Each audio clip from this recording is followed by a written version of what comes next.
যারা শিয়া, যারা কাদিয়ানি, যারা মুতাজিলি, যারা আশআরিয়া, যারা জাহামিয়া কারামিয়া, আকীদা নষ্ট, এমনকি আমাদের দেশেও যারা খুব দিন ধর্মে শক্ত বলে তাদের দাবি, কোরআন এবং সহিহ হাদিসের বিবেচনায় তাদেরও নেকি পাপ বিচারের মাঠে ওজন হবে না। আকীদায় মার খেয়ে গেলে পাপ নেকি ওজন হবে না। আকীদায় যদি ঠিক থাকে বিশ্বাস, তাহলে পাপ নেকি ওজন হবে, অন্যথায় হবে না। কথাটি একটু বুঝিয়ে বলি। আবু হুরায়রা রাদিয়াল্লাহু তাআলা আনহু বলেন, রাসূল সাল্লাল্লাহু আলাইহি ওয়াসাল্লাম বলেছেন, লাক্কিনু মাউতাকুম লা ইলাহা ইল্লাল্লাহ। তোমরা তোমাদের মমর্ষ ব্যক্তিকে মরে মরে জান যায় যায় এর পাশে তোমরা লা ইলাহা ইল্লাল্লাহ বলো। কি সুবিধা? মান কানা আখিরু কালামিহি লা ইলাহা ইল্লাল্লাহ ফাদাখালাল জান্নাহ। কার যদি শেষ কালেমা লা ইলাহা ইল্লাল্লাহ হয়, তাহলে সে জান্নাতে চলে গেছে। এই কথা মুহাম্মদ সাল্লাল্লাহু আলাইহি সাল্লাম বলেন। তো আমাদের দেশে চাঁপাইনবাবগঞ্জে, শিবগঞ্জ কানসাটে, নবাবগঞ্জে এসব এলাকায় মানুষ যখন মরে মরে জান যায় যায়, তখন তার পাশে কোরআন মাজিদ পড়ে, পরেও পড়ে, আগেও পড়ে। ওরকম সাড়া দিতে হবে না। আমি অবশ্য যেদিনই আসি চাঁপাইনবাবগঞ্জের যে কোনো এলাকায়, তখন আমি একটা কথা বলার চেষ্টা করি যে যেহেতু আমি চাঁপাইনবাবগঞ্জের মানুষ, কাজেই আমার উপরে আমার একটা আপনার উপরে দাবি আছে। সেইটা হলো এই যে অন্তত দিনের ব্যাপারে আপনি আমার সাথে পরামর্শ করবেন, এটুকু আমার দাবি। এটা আমার জন্মভূমি হিসাবে। আমি এমন কথাগুলি অন্য জেলায় বলি না, পৃথিবীর যে কোনো প্রান্তে যাই বলি না। চাঁপাইনবাবগঞ্জে যখন আসি তখন আমার জন্মভূমির দাবিতে সেটা বলি। তাতে আমি বলি, ধর্মের ব্যাপারে আমি আপনাকে চূড়ান্ত সঠিক সুন্দর পরামর্শ দিতে পারবো ইনশাআল্লাহ। আমি যদি আপনার রাস্তাঘাট করে দিতে না পারি, আমি যদি আপনার স্কুল কলেজ করে দিতে না পারি, তবে আপনি ধর্মের ব্যাপারে আপনাকে আমি চূড়ান্ত সঠিক ধর্ম দিতে পারবো ইনশাআল্লাহ। ধর্ম চর্চা করাই আমার কাজ।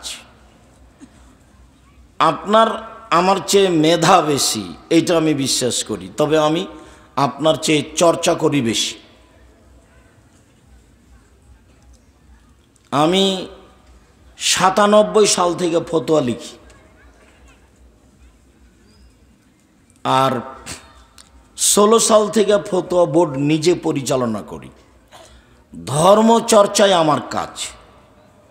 কাজেই আমি আপনাকে ধর্মের ব্যাপারে খুব সুন্দর সঠিক পরামর্শ দিতে পারবো। জন্মভূমি হিসাবে আমি আপনার উপরে দাবি রাখি যে কোনো দল, যে কোনো সংগঠন করেন, আপনি আমার সাথে পরামর্শ করেন, আপনার জন্য ভালো হবে ইনশাআল্লাহ। এটা আমার দৃঢ়তার ভিত্তিতে বলছি, আর আপনি আমার জন্মভূমির মানুষ, এই জন্য আমি বলছি। আমার কথাকে যে কেউই উল্টে দেখ না কেন, আমার কথাই চূড়ান্ত, তবে আমি মানুষ, ভুল কোনো জায়গাতে থাকতে পারে। সে আপনাকে যে কেউই কিছু বলুক না কেন, সে বাড়ি বাড়ি মহিলাদের বৈঠক করাই হোক, আর না হলে মরা মানুষের ঘরে গিয়ে চিল্লাচিল্লি করে দোয়া করাই হোক, আর না হলে মানুষের মরে মরে তখন তার বাড়িতে তার আগে সবাই মিলে কোরআন মাজিদ পড়ে দোয়া করাই হোক, শরীয়তের ব্যাপারে বিবাহ শাদী থেকে নিয়ে সালাত সিয়াম রোজা থেকে নিয়ে যত ধর্মীয় অন্তত ইবাদতগত ব্যাপার আছে তাতে আপনাকে আমি সুন্দর চূড়ান্ত সঠিক ধর্ম দিতে পারবো ইনশাআল্লাহ। এবং আমি হোমসি খেলি দিব না, একাধিকবার শতবার দেখা আছে যেটা, সেটা আপনাকে বলবো। সেটা মুখে বলেছি, কলমে বলেছি। সম্মানিত দিনী ভাই বোন, মানুষটা মরলেই তার মুখটা কেবলার দিকে করতে হবে বিষয়টা এমন নয়। তাকে কবরে কেবলামুখী রাখতে হবে, এবারে গোটাটাই, গোটা পিঠটাকে একবারে কবরের একদিকে লাগিয়ে দিয়ে গোটাই কাত করে রাখতে হবে, এটাই শরীয়ত। তাকে গোসল করার আগে তার পেশাব পায়খানা পেট চিপে বের করা হবে না, তাকে স্বাভাবিক থাকতে দিতে হবে। নখ কাটা হবে না, শ্বাস বন্ধ হয়ে গেছে নখ কাটা বন্ধ। গোফ মোচ ছোট করা হবে না, শ্বাস বন্ধ হয়ে গেছে তার উপরে বিধান বন্ধ। নিচের লুম পরিষ্কার করা হবে না, শ্বাস বন্ধ হয়ে গেছে বিধান বন্ধ। যা বলছি সেটাই চূড়ান্ত। আপনাকে আমি শরীয়তের ব্যাপারে সঠিক সিদ্ধান্ত পরামর্শ দিতে পারবো ইনশাআল্লাহ। আকিদাই যাদের মার খেয়ে গেছে তাদের বিচারের পাল্লাই পাপ নাকি ওজন হবে না। আবু যার গেফারি রাদিয়াল্লাহু তাআলা আনহু বলেন, একদা আমি আল্লাহর নবীর নিকটে আসলাম, দেখি তিনি ঘুমিয়ে, আমি চলে গেলাম। একটু পরে আসলাম, দেখি তিনি জেগে। আমাকে দেখেই বলছেন, আবু যার গেফারি শোনো, মান কালা লা ইলাহা ইল্লাল্লাহ মুখলিসান বিকলবিহি, যে খালেস অন্তরে লা ইলাহা ইল্লাল্লাহ বলবে সে জান্নাতে চলে গেছে। তখন আবু যার গেফারি রাদিয়াল্লাহু আনহু বলছেন, ওয়াইন জানা ওয়াইন শারাকা, চুরি করলেও যাবে, জেনা করলেও যাবে? তো আল্লাহ রাসূল বলছেন, ওয়াইন জানা ওয়াইন শারাকা, চুরি করলেও যাবে, জেনা করলেও যাবে। তা আবার বলছেন, ওয়াইন জানা ওয়াইন শারাকা, চুরি করলেও যাবে, জেনা করলেও যাবে।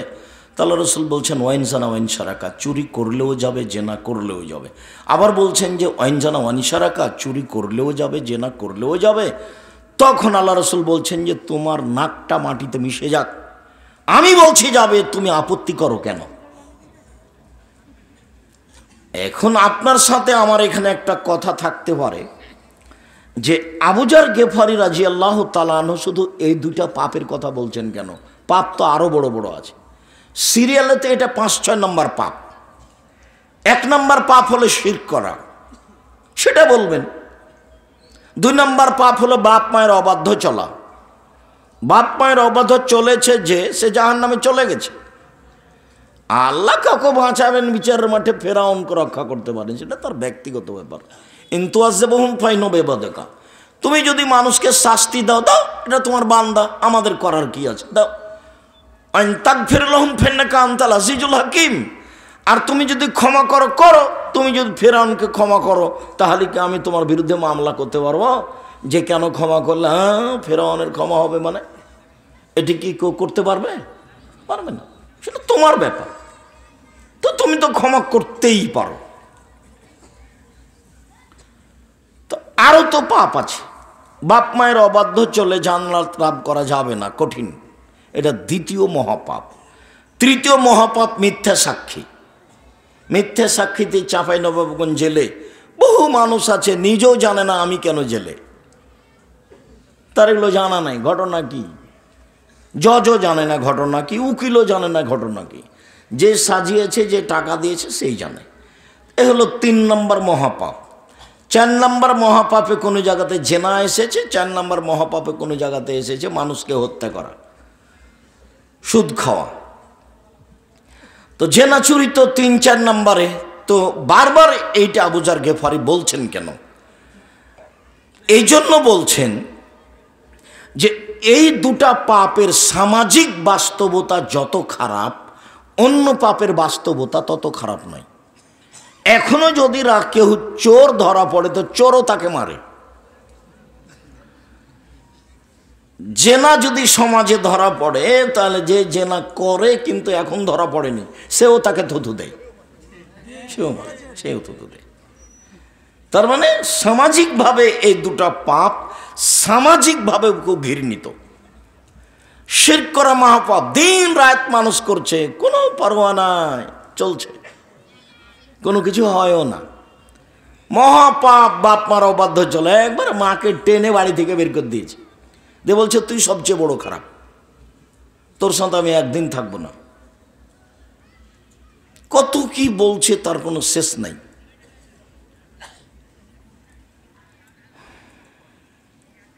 তো সামাজিকতা সমাজে এর বাস্তবতা খুব খারাপ, যার কারণে এই দুটা উল্লেখ করছে।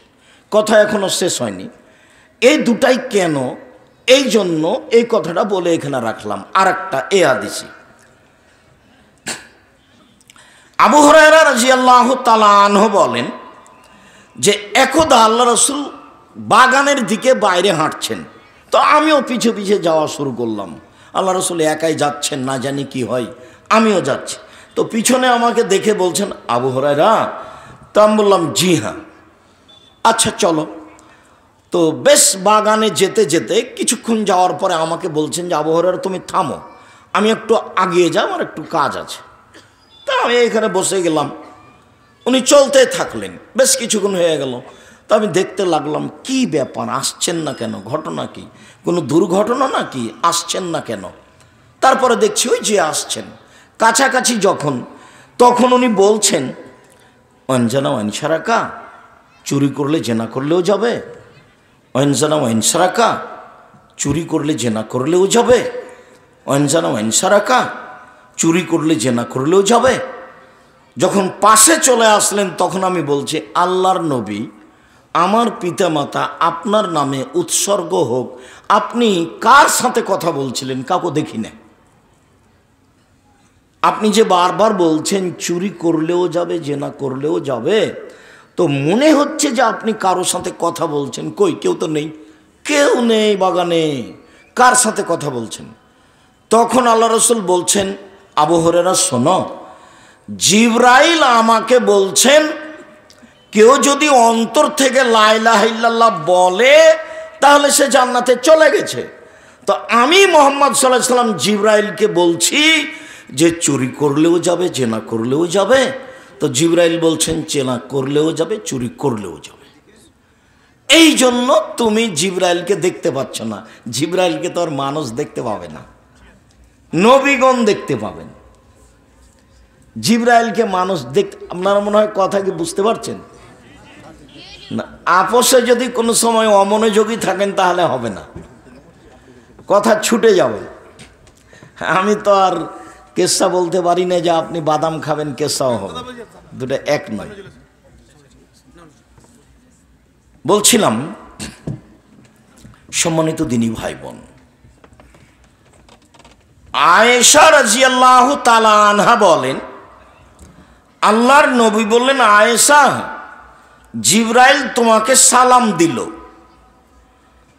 তো আয়েশা রাদিয়াল্লাহু তাআলা বলছেন, আলাইকা ওয়া আলাইহিস সালাম ওয়া রাহমাতুল্লাহ, আপনাকে সালাম, জিবরাইলকে সালাম, তার উপরে শান্তি অবতীর্ণ হোক। তারাওয়ালা নারা, আপনি তো জিবরাইলকে দেখতে পান, আমরা তো দেখতে পাই না। এক বিছানায় তিনজন, জিবরাইল যেখানে, আয়েশা রাদিয়াল্লাহু তাআলা সেখানে, আল্লাহর নবীও সেখানে। জিবরাইল যেখানে, আয়েশা রাদিয়াল্লাহু তাআলা আনহা সেখানে, আল্লাহ রাসূলও সেখানে, এক বিছানায় তিনজন। কিন্তু আয়েশা জিবরাইলকে দেখতে পান না।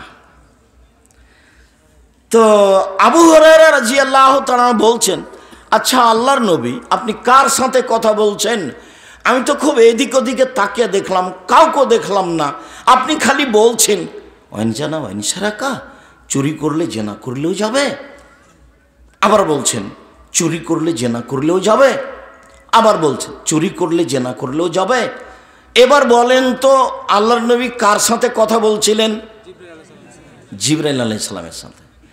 যার কারণে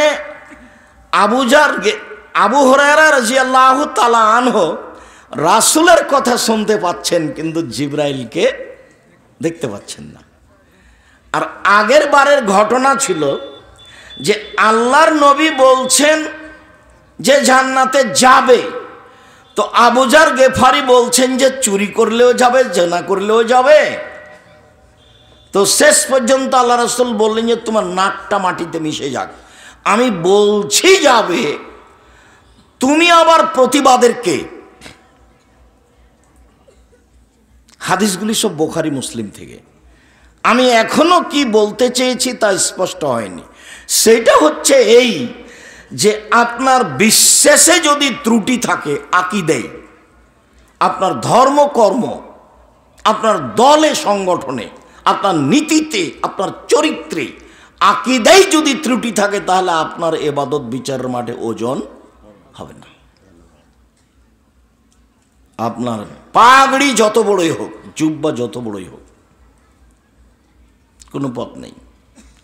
অন্তত চাঁপাইনবাবগঞ্জের মানুষ হিসাবে মনে রাখবেন, আমি আমার দাবি পেশ করে যাচ্ছি, যেদিন আমি আসি সারা চাঁপাইনবাবগঞ্জে, সেটা রহনপুরে হোক, সেটা নাচলে হোক, সেটা কানসাটে হোক, সেটা আরও কোনো জায়গায় হোক, সেটা চাঁপাইনবাবগঞ্জে হোক, আমি আসলে আমি আমার দাবি পেশ করে যাই, যাতে করে অন্তত আমার জন্মভূমির নারী পুরুষ হিসেবে কারো যেন এরকম কোনো আপত্তি না থাকে যে কই আব্দুর রাজ্জাক সাহেব তো আমাদের কিছু বলেননি। আপনি যতই উপেক্ষা করে চলেন, আপনার ভিতরে হিংসা যতই থাক না কেন, আপনি আমার সাথে দিনের ব্যাপারে পরামর্শ করেন, আপনাকে আমি সুন্দর সঠিক উত্তর দিব ইনশাল্লাহ। এটা আমার দৃঢ়তা আছে। আপনাকে আমি মন থেকে ভালোবাসি, এই জন্যই বলছি। আর আমি মূলত অন্য কোনো কাজ করি না, কাজই আমার এইটা। একটা মানুষ তো স্কুলে পড়ায়, তো বাড়ির কাজকর্ম কিছু করে, গরু ছাগল গাভী কিছু দেখে। একটা মানুষ মাদ্রাসাতে পড়ালো, বৃহস্পতিবার শুক্রবারে বাড়ি যায়, একটু আহাল পরিবার দেখাশোনা করে। আপনি ধরতে পারেন যে আমি দেউলিয়া, আমার কিছুই নাই, আমি এমনি ঘুরি ঘুরি থাকি, এগুলোই করি, আমার কাজই এটা। আমি ক্লাসের পরে বাড়ি চলে গিয়ে অন্য কোনো কাজে ব্যস্ত হই না, এটাই। প্রতি মাসে বড় বড় বিদ্বান থাকেন দেশ বিদেশের আমার সামনে ফতোয়া বৈঠকে, আমি সেই ফতোয়া বৈঠক পরিচালনা করি। বড় বড় বিদ্বান, একবারে জামিয়া সালাফে বানারসের হেড মুহাদ্দিস বুখারীর, সেটা আপনাদের জামিয়া সালাফে রাজশাহী ডাঙ্গিপাড়ার হেড মুহাদ্দিস। দেশের যারা বড় বড় শায়েখ, তারা এখানে শিক্ষক, তারা হাদিস পড়ায় জামিয়া সালাফে ডাঙ্গিপাড়ায়। মদিনা বিশ্ববিদ্যালয়ে যারা টিচার, তারা এখানে এসে আপনার শিক্ষকতা করেন জামিয়া সালাফে ডাঙ্গিপাড়ায়, তারাও সময় বৈঠকে থাকেন, আমি সেই বৈঠক পরিচালনা করি। আমি মনে করি তাদের চেয়ে তারা আমার চেয়ে বড় বিদ্বান, কিন্তু আমি মনে করি যে আমিও চর্চা করি ধর্ম একটাই, তারাও চর্চা করে, আমিও চর্চা করি, সেই সুবাদে। আর আমি খাকসার সাধারণ চাঁপাইনবাবগঞ্জের মানুষ, আমি জামিয়া সালাফিয়ার পরিচালক হিসাবে আমিও এই বড় বিদ্বানদের বৈঠকে বসি, তা আমি দায়িত্বশীল হিসেবে পরিচালনা করি। কে কি বলছে সেটা দেখি। বাংলাদেশে সবচেয়ে কোরআন হাদিস শিক্ষার বড় প্রতিষ্ঠান জামিয়া সালাফিয়া। জামিয়া সালাফিয়ায় ৫,০০০ ছেলে মেয়ে পড়াশোনা করে। জামিয়া সালাফিয়া ৩০০ জন শিক্ষক শিক্ষিকা রয়েছে। জামিয়া সালাফিয়া ৫১৯ জন এতিম আছে। জামিয়া সালাফিয়া এতদিন যাবৎ বেতন লাগছিল মাসে ৩২ লক্ষ, এখন আরও বেশি লাগবে। জামিয়া সালাফিয়া ডাঙ্গিপাড়া পবা রাজশাহী যেটা, সেটা ৪০ বিঘা জমির উপরে। মহিলা শাখা তানোরে যেটা হচ্ছে জামিয়া সালাফিয়া মহিলা শাখা, সেটা ৬০ থেকে ৭০ বিঘা জমির উপরে। যেটা রূপগঞ্জ নারায়ণগঞ্জ ঢাকাতে আছে, সেটা প্রায় ১০০ বিঘা। ৭০ বিঘা আমাদের অধীনে কিনা, আর কিছু বাকি খাস সব মিলে প্রায় ১০০ বিঘার কাছাকাছি, যার একদিক থেকে একদিক ৯ পয়েন্ট কম ১ কিলোমিটার, যার ২২ বিঘা শুধু মেয়েদের জন্য। জামিয়া সালাফিয়া দিনাজপুর যেটা, সেটা ২০ বিঘা জমির উপরে। জামিয়া সালাফিয়া বরিশাল শহরের মধ্যে চলে। জামিয়া সালাফিয়া চট্টগ্রাম সামনে জানুয়ারি থেকে চালু হবে ইনশাআল্লাহ। যশোর, কুষ্টিয়া, ঝিনাইদহ, ফেনী, ময়মনসিংহ এগুলো জমি রেডি আছে, সময়ের গতিতে চালু হবে ইনশাআল্লাহ। দেশের শিক্ষক গুণে, শিক্ষক সংখ্যায়, শিক্ষক মানে, শিক্ষা দেওয়ায় সব মিলে সর্বোচ্চ প্রতিষ্ঠান জামিয়া সালাফিয়া বলে আমি মনে করি। আমার চেষ্টাই জামিয়া সালাফিয়া পত্রিকা একটা বের হয়, আল ইতেসাম পত্রিকা, 50টা প্রশ্নের উত্তর আছে। এদেশে বাংলা ভাষায় কোনো এত বেশি সংখ্যক প্রশ্ন উত্তরে কোনো পত্রিকা নেই। 50টা প্রশ্নের উত্তর আছে আল ইতেসাম পত্রিকায়। গত মাস থেকে আব্দুল্লাহ নিজে সম্পাদকীয় লিখে। আব্দুল্লাহ আপনারাও যেমন তার কথাকে ভালো লাগে, ভালো মনে করে, আমিও তার কথা শুনি। ও বক্তব্য দিলে আমি তার বক্তব্য এক খেয়ালে শুনি। মৌলানা রেজাউল্লাহ একদিন বলছেন, আপনারা যারা পুরাতন চিনবেন, হ্যাঁ, মৌলানা রেজাউল্লাহ একদিন আমি বলছি যে আল্লাহ নবী বলেছেন মোমেন হচ্ছে বলে আখি, নিজের জন্য যেটা ভালোবাসে অপরের জন্য সেটাই ভালোবাসে। অপরের ভালোবাসাটা নিজের ভালোবাসাটা সমান সমান। তখন আমি বলছি যে এই হাদিসের তরজমা হলো যে ভালো টাকা আগে দিতে হবে আর ছিঁড়া টাকা পরে দিতে হবে।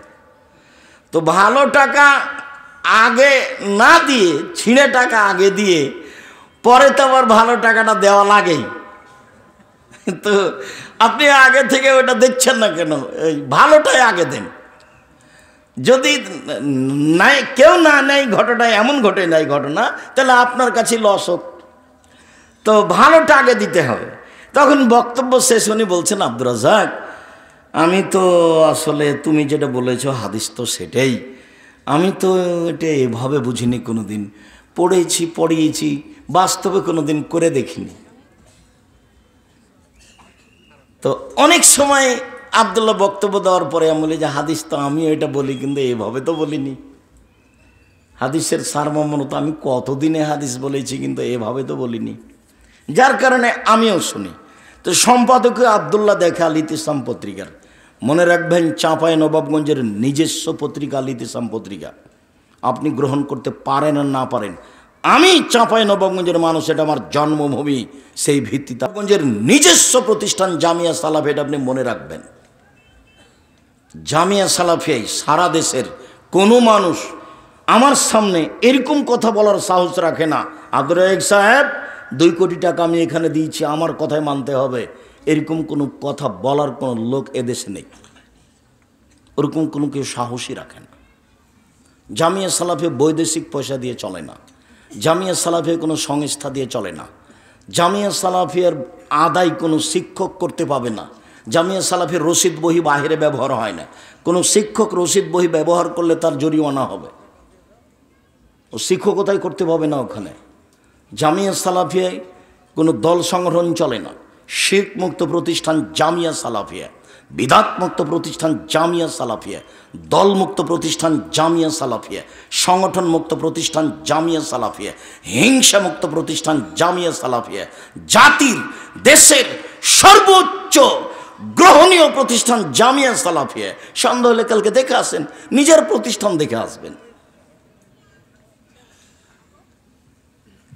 সম্মানিত দিনী ভাই বোন, কথা ওখানে ফিরে যায়। সেটা হলো এই যে আকীদা আপনি সংশোধন করেন, নিজে ধর্ম পালন করে নিজের বুঝ সমাজে বাস্তবায়ন করবেন, সেটা যদি ঠিক না হয় ক্ষতিগ্রস্ত আপনি হবেন। বিসমিল্লাহ 25 বার পড়লে এত নেকি হয়, কে বলেছে? আমি তো কোনোদিন বলিনি। মহিলাদেরকে ল্যাঙ্গট করে সালাত আদায় করা যাবে না শাড়ি পরলে, এ কথা তো আমি কোনোদিন বলিনি। শাড়ি পরলে ল্যাঙ্গট পরে সালাত আদায় করতে হবে, এ কথা আমি কোনোদিন বলিনি। আপনি মনে কিছু নিয়েন না, ধর্মের ব্যাপারে আপনি যদি আমার সামনে দাঁড়ান, আপনার আমি কথায় কথায় ভুল দেখাবো, আপনার পাতা সবটাই ছিঁড়ে যাবে। আপনি ভালোবাসা বজায় রাখেন, আপনার আমি সাথে আছি, আপনি আমার দিনী ভাই, আপনার পরামর্শ আমি গ্রহণ করব যে কোনো সময়। আমি মানুষ, আমি ভুলের ঊর্ধ্বে নই, ভুল থাকবে এটাই স্বাভাবিক, তবে আপনি যেটা মনে করেছেন সেটা শরীয়ত নয়।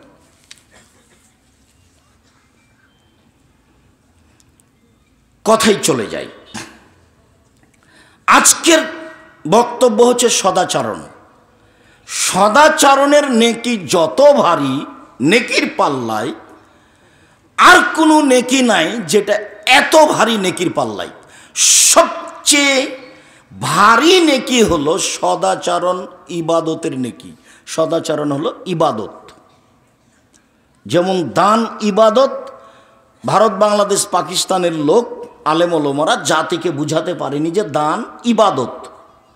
তখনই তারা দানের কথা বললেই একটু চমকে ওঠেন, আরে ওর স্বার্থে এটা দান চাচ্ছে, সে কি যে করে, টাকা মায়েরা খায় না কি, মানে একটা এরকম একটা হয়।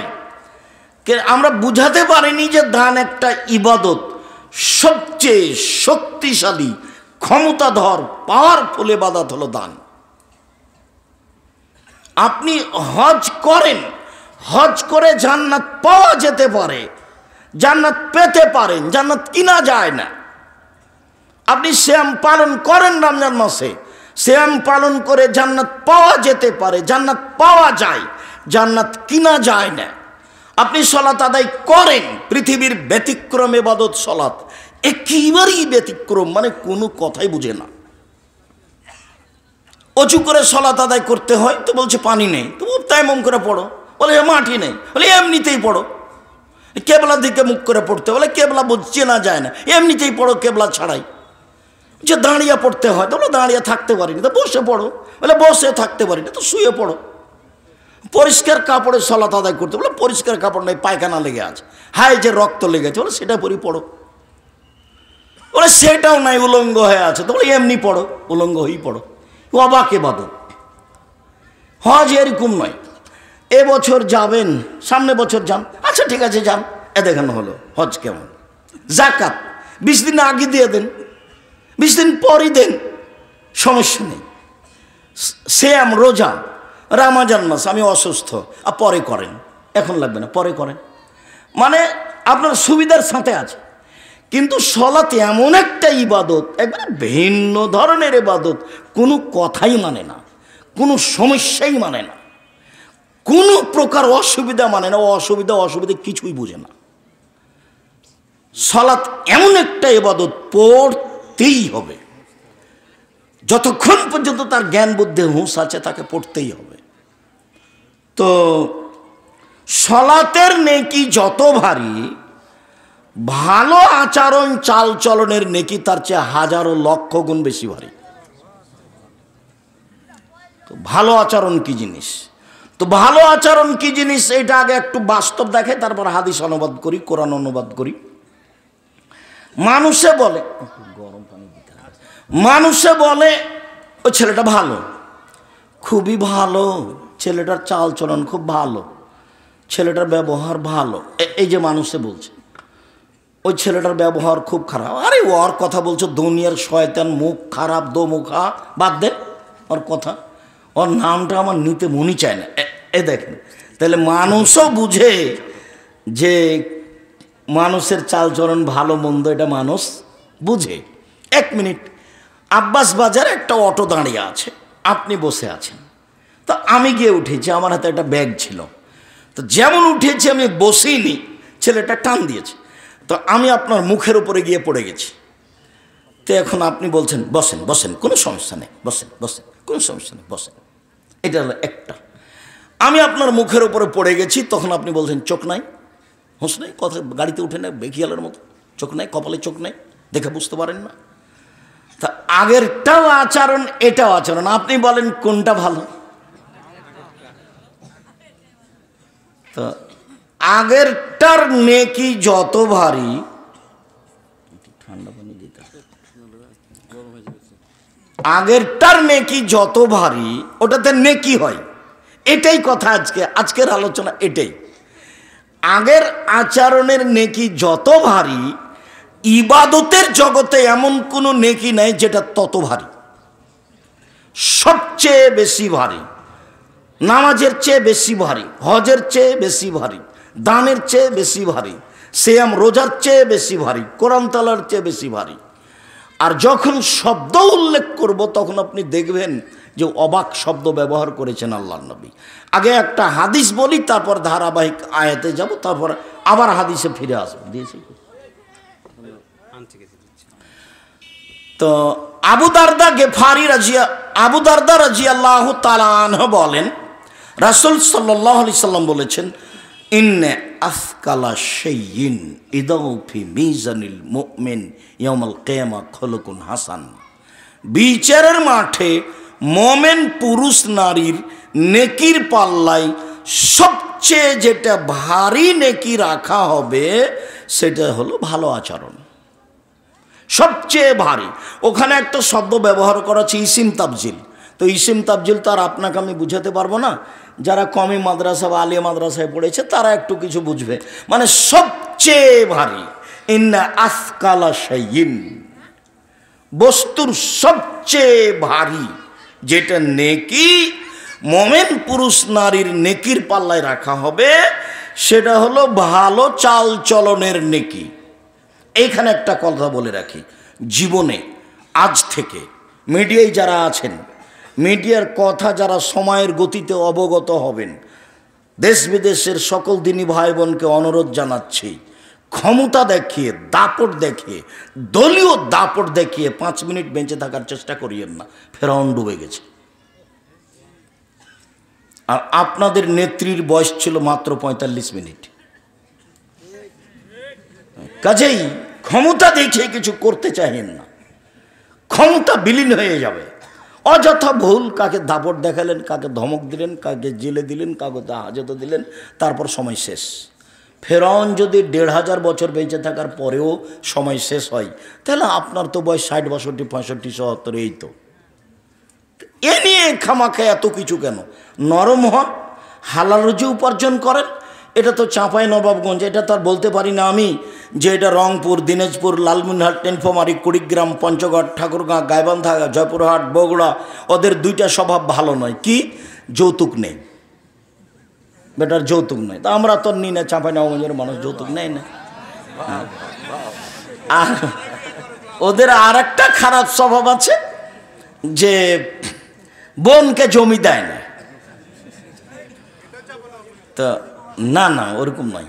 আমার বাপকে মাটি দিয়ে আমি আগে জমি ভাগ করেছি, তারপরে খেয়েছি। যদিচ জমি আমি টুকটাক চিনি, আমার ছোট ভাই চিনেই না, আজও চিনি না। আমার মা পছন্দ করতেন না যে আমরা জমি জায়গা দেখতে যাই, তো আমরা তখনও যাই না, আমার মা মরার পরেও যায় না, এখনো যাই না। আমার মা যেটা মনে করতেন সেটাই। তো আমি বলেছি যে যৌতুকের টাকা দিয়ে চাউল কিনে ভাত খেয়ে ইবাদত কবুল হবে না। বাপ বেটা ওরা ভিক্ষে করে খাবে, ওই টাকা দিয়ে চাউল কিনে ভাত খাইলে ইবাদত কবুল হবে? বাপ বেটা ভিক্ষে করে খাবে, যৌতুক নেবে কেন?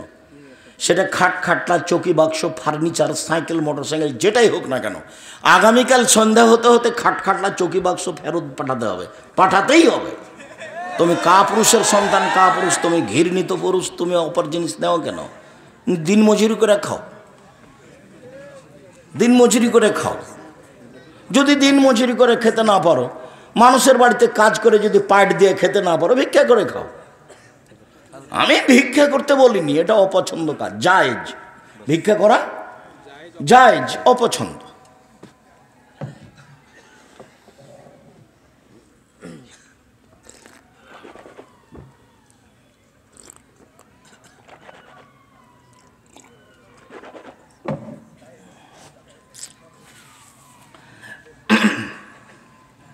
তো যৌতুক নেওয়া এবং জমি বোনকে না দেওয়া, এটা ওই সব এলাকাতে বেশি হয়ে থাকে। তা আমাদের দিকে যদি চালু হয়ে থাকে তো এটা খুব খারাপ কথা। আর বিবাহ শাদীতে বরং তা ক্ষীরকাঁচিতে ছেলের বাড়ি থেকে, মেয়ের বাড়ি থেকে যা এসেছে ছেলের বাড়ি তার ডবল যাবে, এগুলো সব নোংরা নীতি, এগুলো সব ঘৃণিত নীতি, ঘৃণিত কারবার। বিবাহ শাদী চাঁপাইনবাবগঞ্জের বিবাহের শুরু থেকে নিয়ে একটা কাজও জায়েজ নয়। আমি যতদিন দেশে চলাচল করেছি তাতে আমার জানা অনুপাতে শুরু শেষ থেকে একটা কাজও জায়েজ নয়, সব হারাম। তো নতুনভাবে চালু করেন, চেষ্টা করেন। আমি পরামর্শ দিচ্ছি, আমি আপনার বৈঠকে উপস্থিত হওয়ার চেষ্টা করব মানুষ হিসাবে, চাঁপাইনবাবগঞ্জ জন্মভূমি হিসাবে। আমি আশা করছি তখন আমি সঠিকটাই করব, এবং আমি আশা করছি যে আপনি আমার মুখের উপরে কথা বললে হয়তো হটকারিতায় টিকবেন, শরীয়তে টিকতে পারবেন না। সম্মানিত দিনী ভাই বোন, সবচেয়ে ভারী নেকি এবার আয়াতে চলে যায়। দু একটা আয়াত পেশ করি। আল্লাহ তাআলা বলেন, ইদফা বিল্লাতি হিয়া আহসান ফাইদাল্লাযী বাইনাকা ওয়া বাইনা আদাওয়া কান্নাহু আলিয়্যুন হামীম। মুহাম্মদ সাল্লাল্লাহু আলাইহি সাল্লাম, আপনি যখন কথা প্রসঙ্গে কথার উত্তর দিবেন, তখন ও যা বলেছে আপনি তার চেয়ে সুন্দর বলবেন। আপনি যখন শত্রু বা অন্য কারোর সাথে, যাদের সাথে আপনার লেনদেন ভালো সম্পর্ক নেই, তাদের সাথে যখন আপনি কথা বলবেন, তখন ও যা বলেছে, যেভাবে বলছে, আপনার বলার ঢং, আপনার কথার ঢং, আপনার চাল চলন, আপনার গতি ওর চেয়ে সুন্দর হতে হবে। তাহলে আপনার মাঝে আর তার মাঝে যে একটা শত্রুতা রয়েছে, এটা অন্তরঙ্গ বন্ধুতে পরিণত হবে। যদি আলেম ওলামারা কম পারছে বলে আমার বিবেচনা, আমি যেটুকু বুঝি, যেটুকু দেখতে পাই, তার মানে আমি অনেক জায়গাতে বলেছি যে আপনি আমাকে ডাকেন, মুচি দিয়ে ডাকিয়েন, আমি চলে যাব। আর আপনাকে আমি নিজে ডাকছি, আসেন জামিয়া সালাফিয়া, আপনি তো পারবেন না, আপনার বাপও পারবে না। আমি চাঁপাইনবাবগঞ্জের ভাষা ব্যবহার করেছি। একটা লোককে আমি দুয়ার বইটা দেখতে দিয়েছিলাম, 1 বছর পরে উনি বইটা হাতে দেননি। তখন আমি বললাম যে মাওলানা সাহেব, আমি দুয়ার বই চাঁপাইনবাবগঞ্জের ভাষাতে লিখব। আমি তো আর স্কুলে পড়িনি, পড়াশোনা তো জানি না, এমনি ছেঁচড়া মেছড়া আপনার সাথে চলি মাত্র থাকি। তাহলে ঠিক আছে, বই চাঁপাইনবাবগঞ্জের ভাষাতে লিখব। যার কারণে যা বই বের হয় সব চাঁপাইনবাবগঞ্জের ভাষাতে লেখা আছে। উলট পালট মানুষ একটা বুঝলেই হলো। তো ঠিকই ওইভাবে বই বের হতে থাকলো অনেক। আপনি দেখেন, সম্মানিত দিনী ভাই বোন, আল্লাহ তাআলা বলছেন, জাদিলহুম বিল্লাতি হিয়া আহসান। মুহাম্মদ সাল্লাল্লাহু আলাইহি সাল্লাম মানুষের সাথে তর্কে বিতর্কে, বাদ বিতণ্ডে যখন আপনি কথা বলবেন, ও যা বলেছে আপনার কথা তার চেয়ে অতীব সুন্দর, উত্তম হতে হবে। ও কি বলল রে, দেখ তো কি বলেছে, ওকে একটা কর, কি করা লাগে দেখব। দলীয় ক্ষমতা, পরিস্থিতির ক্ষমতা, সম্পদের ক্ষমতা, খুব ভালো করে মনে রাখবেন। দেখে মনে হচ্ছিল যে মাঠ ঘাট, রাস্তাঘাট সব একদলীয়, জমি জায়গা গাছপালা, তবুও মনে হচ্ছিল এক দলে, ওই দলেরই সব কিছু, গাছপালা যা কিছু আছে, রাস্তাঘাট সব একই মনে হচ্ছিল। তারপরে দেখা যায় 45 মিনিট। এটা আমাকে অবাক লাগে। আমি যখন মূর্তির পাশ দিয়ে হাঁটতাম, তখন আমি মনে ভাবতাম, আসলে কি এইভাবে মূর্তি কোনোদিন ভাঙবে কেউ? কেউ যদি না ভাঙে, তাহলে যেদিন ঈসা আলাইহিস সালাম আসবেন, সেদিন কারো রক্ষা হবে না, কারো বাবাও ঠেকাতে পারবে না। সেদিন ভেঙে দিবেন ঈসা আলাইহিস সালাম সব মূর্তি, সব কবর, সব শুকর মেরে ফেলবেন। দেশে কোনো শুকর থাকবে না, দেশে কোনো উঁচু কবর থাকবে না, দেশে কোনো মূর্তি থাকবে না, সব ভেঙে দিবেন। শুনুন, উত্তর দিতে শিখুন নরম হয়ে, ভালো হবে। অল্প দিন বাঁচতে এসেছেন, বয়স একদিন ছিল 40, তারপরে দেখলেন 60, তারপরে দেখবেন নেই, জানাজা করছে মানুষে। এইটুকু বয়স বাঁচতে এসে ক্ষমতা দেখে কাউকে অপমান করে, কাউ জেল জুলুম করে, হত্যা করে, খাটো করে, জমি দখল করে, রাহাজানি করে, অন্যায় করে, লুটতরাজ করে 1 মিনিট বেঁচে থাকার চেষ্টা করিয়েন না, ভুল হিসাব। খুব সহজ সরলভাবে বেঁচে থাকার চেষ্টা করেন। আমি অনুরোধ করেছি 4টা কাজ করবেন। 1, 5 ওয়াক্ত সালাত, 2, হালাল রুজি, 3, কোরআন তেলাওয়াত, 4, দুজন যেখানে বসে আছে সেখানে বসবেন না, যার নাম আড্ডা পিটা। আড্ডা পিটা চিরদিনের জন্য হারাম। এখন তো চাঁপাইনবাবগঞ্জের প্রায় লোকের স্বভাব খারাপ হয়ে গেছে, আর খাসলতি খারাপ। এশার সালাতের পরে ঘন্টার ঘন্টা দোকানে বসে আছে, গল্প জমাচ্ছে, জমিদারের বেটা আর বসে আছে ওখানে, আর ওর বদনাম আর গিবাত করছে। কয় টাকার মালিক আপনি? ওখানে বসে থাকেন কেন? কি করেন আপনি? কয় টাকা আছে আপনার? আপনার শরম হয় না কেন? আপনার হায়া হয় না কেন? আপনার লজ্জা হয় না কেন? আপনি কি দেখাতে চান? পারিবারিক কিছু অবস্থা দেখাতে চান? আসেন। অর্থ সম্পদ দেখাতে চান? আসেন। বিদ্যা দেখাতে চান? আসেন। ও তো একটা কুকুর সিরিয়ালের কাজ। বুঝে না যারা, অন্তর আছে বুঝে না, দেখেও দেখে না যারা, চক্ষু আছে দেখে না, শোনেও শোনে না যারা, কান আছে শোনে না, উলায়েকা কালানাম, তারা পশু প্রাণীর মতো, তারা গরু ছাগলের মতো, তারা কুকুর শ্রীগালের মতো, বালু মাজাল বরং তার চেয়ে খারাপ। আপনাকে যদি আমি কুকুর শ্রীগালের চেয়ে খারাপ প্রমাণ করতে না পারি, আমি আব্দুর রাজ্জাক বিন ইউসুফ জিন্দেগিতে জন্মভূমিতে বক্তব্য দেব না বলে যাচ্ছি। কি বলতে চান আপনি? আড্ডা পিটাই হারাম। একরাহুল কালামা বাদাল ইসায়ে, একরাহুন নামা কাবলাল ইসায়ে। মুহাম্মদ সাল্লাল্লাহু আলাইহি সাল্লাম ঘুমানোর পূর্বে, এশার সালাতের পূর্বে ঘুমিয়ে যাওয়া ঘৃণা করতেন। আল্লাহর নবী এশার সালাতের পূর্বে ঘুমিয়ে যাওয়া ঘৃণা করতেন। আল্লাহর নবী এশার সালাতের পরে কথা বলা ঘৃণা করতেন। আল্লাহর নবী এশার সালাতের পরে কথা বলা ঘৃণা করতেন। 10টায় ঘুমিয়ে যাবেন, এশার সালাতের পরে গিয়ে খাওয়া দাওয়ার কাজ থাকলে, না হলে আহাল পরিবার নিয়ে ঘুমিয়ে যাবেন। 10টা 3টে 5 ঘন্টা, 5 ঘন্টা ঘুমিয়ে যাবেন। ঘুম থেকে উঠে আপনি আকাশের দিকে তাকিয়ে একটু দোয়া পড়বেন। কিছুই যদি না পারেন তাহলে এটা মুখস্থ করে রাখেন, লা ইলাহা ইল্লাল্লাহু ওয়াহদাহু লা শারীকা লাহু লাহুল মুলকু ওয়া লাহুল হামদু ওয়া হুয়া আলা কুল্লি শাইইন কাদির ওয়া সুবহানাল্লাহি ওয়া আলহামদুলিল্লাহি ওয়া লা ইলাহা ইল্লাল্লাহু আল্লাহু আকবার ওয়া লা হাওলা ওয়া লা কুওয়াতা ইল্লা বিল্লাহ রব্বিগফিরলি। সুন্দর করে ওযু করেন, 2 রাকাত সালাত আদায় করেন, অতীতের সব পাপ ক্ষমা। আমি বলিনি, এই কথা মুহাম্মদ সাল্লাল্লাহু আলাইহি সাল্লাম বলেছেন, হাদিস বুখারী মুসলিম। আবার বলেছেন যে মানিস্তাই কাজা আহলাহু ফিল্লাইলে, কে যদি নিজে জাগে স্ত্রীকে জাগায়। আচ্ছা ঠিক আছে, তোমরা ছেলেরা যাও, আমি 2-1 মিনিট দেরি করি, মনে হয় হঠাৎ করে প্রোগ্রাম করেছো তো, কবে যেন পরশুদিন না আমি বললাম। আচ্ছা ঠিক আছে, তাহলে ঠিক আছে প্রোগ্রাম করো। খালি বলতেই আছে তজিরুল, আমি যে দেখো আমার কাছে সময় নেই, আমি সময় মিলাতে পারবো না, তবে একটু বাহিরে যাওয়ার প্রোগ্রাম রেখেছিলাম, তো একটু বাহিরে যেতে দেরি হচ্ছে। তো বলছে ঠিক আছে তাহলে এই সোমবারে করো। তো বলছে ঠিক আছে কালকে সোমবারই করব। তো এইভাবে হঠাৎ করে এসেছে। তো ছেলেরা আপনাদের কাছে গেলে যার কাছে সম্ভব যতটুকু 500 টাকা, 200 টাকা, 50 টাকা, 10 টাকা দিবেন, যাতে করে তাদের কাজটা সহজ হয়। খরচ তো থাকেই। তো কোনো সাড়া শব্দ হবে না, আমার দিকে চেয়ে থাকবেন। সম্মানিত দিনী ভাই বোন, আমি বলছিলাম রাসূল সাল্লাল্লাহু আলাইহি ওয়াসাল্লাম, আল্লাহ তাআলা বললেন যে তোমরা মুহাম্মদ সাল্লাল্লাহু আলাইহি সাল্লাম আপনি মানুষের সাথে কথা বললে তর্ক বিতর্কে বাক বিতণ্ডে এমনভাবে বলবেন যাতে করে আপনারটা তার চেয়ে সুন্দর হয়। কখনো ক্ষমতা দেখিয়ে বসবাসের চেষ্টা করবেন না। 4টে জিনিস পালন করবেন, ফল ভালো হবে। 1 5 ওয়াক্ত সালাত, 2 হালাল রুজি, 3 কোরআন তেলাওয়াত। যে কোনো মূল্যে কোরআন তেলাওয়াত করবেন।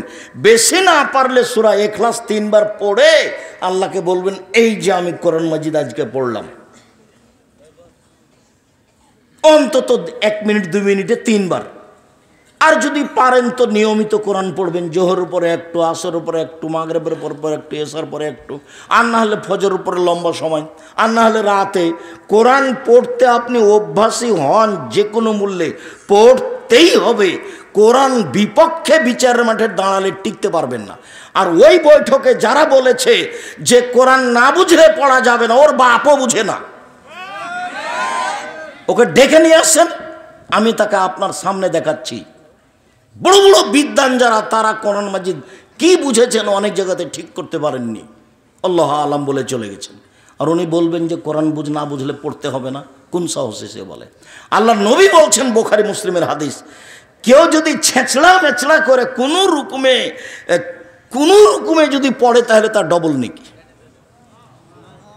হাদিস তো বুখারী মুসলিম। কেন আপনাকে কোরআন মাজিদ পড়া থেকে অনুৎসাহিত করবে? উৎসাহিত করতে হবে। আমরা তো মসজিদে পড়েছি, আলিবিতে সে জিম হেঁকে দাল জাল করে পড়েছি, ওইভাবেই পড়বেন। মানুষ ভালো করে পড়ার চেষ্টা করুক, মানুষকে আমি চেষ্টা করতে না করিনি, কিন্তু পড়তেই পাবে না, না বুঝলে না বুঝালে। যে বলেছে সেই তো বুঝে না।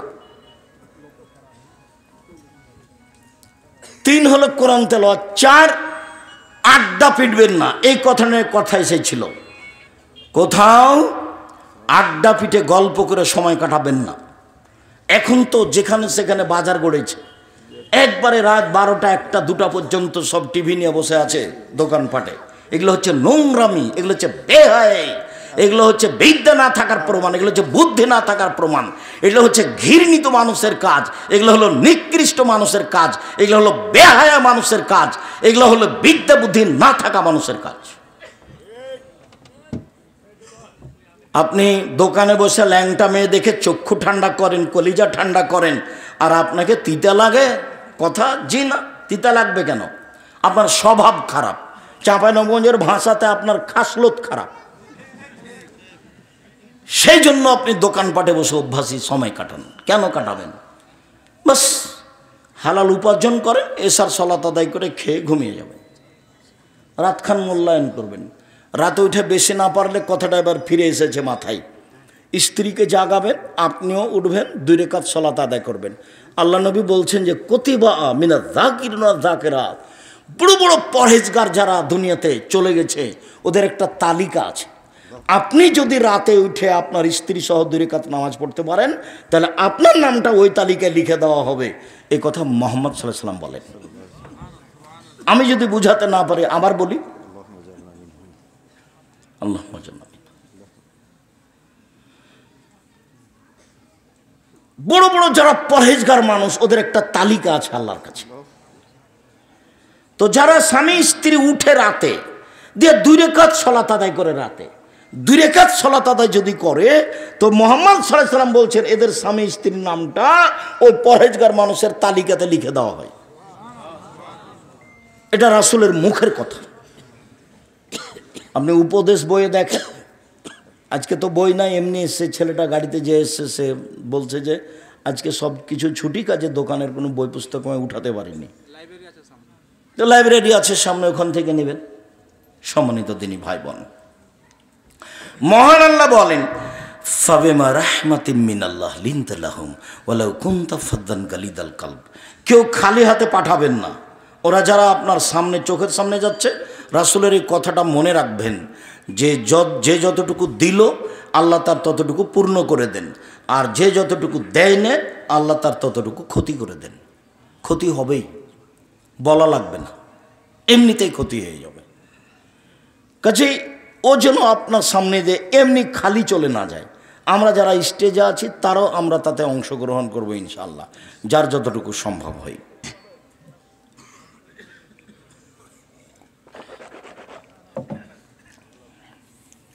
মহান আল্লাহ বলেন ফাবিমা রাহমাতিম মিনাল্লাহ লিনতা লাহুম ওয়ালাউ কুনতা ফাদ্দান গালিদাল কলব লানফাদ্দু মিন হাওলিক।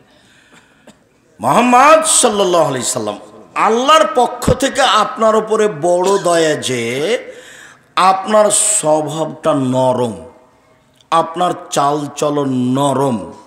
ওয়ালাউ কুনতা ফাদ্দান গালিদাল কলব, যদি আপনি কঠোর কর্কশ স্বভাবের মানুষ হতেন, লানফাদ্দু মিন হাওলিক, তাহলে মানুষ আপনার পাশ থেকে সরে যেত, আপনার পাশে কেউ থাকতো না। আল্লাহর এটা দয়া। তাহলে মনে রাখবেন, যার মুখ খারাপ, যে বউকে গালি দেয়, মানুষকে গালি দেয়, একটুতেই 19-20 হলে একবারে খেপে যায়, একটু সাইকেলটা গাড়ির চাকাটা আর একটা গাড়ির সাথে লেগে গেছে, তো মনে হচ্ছে মানুষও নয়, কুকুরও এত এভাবে খেপে উঠবে না। অবাক কথা, তার চরিত্র বলে কোনো জিনিসই নাই, তো ভাবে খেপে যাচ্ছে। এই যারা গাড়িতে উঠে গাড়ি চালায়, যারা ওই যে টাকা আদায় করার নাম কি, কন্ডাক্টর, এরা যে আচরণ করে 2 টাকা 1 টাকার কারণে, অনেক প্যাসেঞ্জার 2 টাকা 1 টাকার কারণে যেসব আচরণ করে, এই যে ভ্যানওয়ালা, এর ভ্যানটা ওর সাথে ঠেকে গেছে, এমন গালি দিল, এবারে চাঁপাইনবাবগঞ্জের ভাষাতে মন ঠান্ডা করে গালি দিল, জি ঠান্ডা করে দিল। একটা আর এক জায়গাতে বেঁধে গেছে, তো ও দিল, মানে স্বভাবই নয় এগুলো, একেবারে স্বভাব খারাপ, তার এটা প্রমাণ। একবারে মুখ বন্ধ রাখতে হবে। আল্লাহ রাসূলকে বলা হলো বাঁচার পথ কি, জাহান্নাম থেকে বাঁচবো কিভাবে, এটা জিজ্ঞাসা। জাহান্নাম থেকে বাঁচবো কিভাবে? তখন বলছে যে আলসেম লেসানাক, মুখখান বন্ধ রাখো, জান্নাত চলে যাবা, জাহান্নাম থেকে বেঁচে যাওয়া, মুখ বন্ধ রাখো। অলিয়াসা বাইতো, বাড়িতে থাকো, জরুরি প্রয়োজন ছাড়া বাইরে যাবা না, বাড়ির বাইরে যাবা না। দোকানে বসা তো বহুদূরের কথা, দোকানে বসে তো আড্ডা পিটা বহুদূরের কথা। আমি তো একাধিক দিন বলেছি, দোকানে যাবেন, আসসালামু আলাইকুম ভাই, আপনার কাছে লবণ আছে? বলে হ্যাঁ আছে। সরিষার ভালো তেল আছে? হ্যাঁ আছে। তো 250 দেন, তো 1 কেজি লবণ দেন। নেওয়া হয়েছে, টাকা দেওয়া হয়েছে, আসসালামু আলাইকুম, এই পর্যন্ত দোকানের সামনে। আপনি বসে আছেন কেন ওখানে? আর ও তো মনে করছে যে টিভি না চললে সবকে বসানো যাবে না, সবাই চক্ষু ঠান্ডা করবে, ল্যাংটা মেয়েকে দেখবে, কলিজা ঠান্ডা করবে, দিয়ে জান্নাতের মেয়ে ভোগ করবে। জান্নাতের মেয়ে তো অত সহজ নয়। আল্লাহ নবী বলেছেন হজেবাতের নার বিশ্বাহ, তো হজেবাতের জান্নাতের মেকারে। জান্নাত ঘেরা আছে নিয়ম নীতি, কষ্ট ক্লেশ ত্যাগ তিতিক্ষা দিয়ে, আর জাহান্নাম ঘেরা আছে মনের ইচ্ছা দিয়ে। মন মতো চলবে যে, নাফসানি খাহেসাত নিয়ে চলবে যে, সে জাহান্নামে যাবে। আপনি দোকানে বসবেন কেন? ওখানে তো ল্যাংটা মেয়ে আছে, ওখানে বসবেন কেন? আল্লাহ বলছেন জান্নাতের মেয়েরা এত সুন্দরী, ওরা এত সুন্দরী, ওরা এত সুন্দরী, ওদেরকে দেখে মনে হবে ঝিনুকের মধ্যে লুকানো মুক্তা। আল্লাহ চ্যালেঞ্জ করে বলেছেন ওদেরকে মানুষ কোনোদিন স্পর্শ করেনি, ওদেরকে জিন কোনোদিন স্পর্শ করেনি। ওদের চক্ষু হবে লম্বা লম্বা, টানা টানা, ডাগর ডাগর। সুন্দরী হওয়ার জন্য যত পথ ঘাট নিয়ম পথ আছে সব তাদের মধ্যে আছে। ওরা জান্নাতের মহিলা। ওদেরকে ভোগ করতে হলে রাসূল সাল্লাল্লাহু আলাইহি সাল্লামের পদ্ধতিতেই জীবন কাটাতে হবে, তাহলে সহজ হবে, তাছাড়া হবে না।